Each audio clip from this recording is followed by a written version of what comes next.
Perimetri i rombit është 8 cm, kurse lartësia e tij është 1 cm. Gjeni këndin e gjerë të rombit.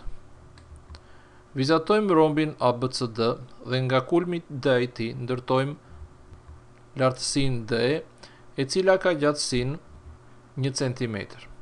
Na thuhet që perimetri i rombit është 8 cm. Nga kjo kuptojmë që gjatësia e çdo brinje të rombit duhet të jetë nga 2 cm. Vazhdojmë arsyetimin duke shqyrtuar trekëndshin DC.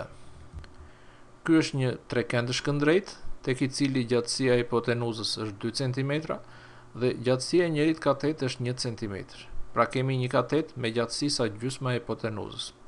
Kështu ka vënd një teorem që zbatohet për trekëndshat këndrejt, ku thuhet se kateti që ndodhet përballë këndit 30 gradë është sa gjysma e hipotenuzës.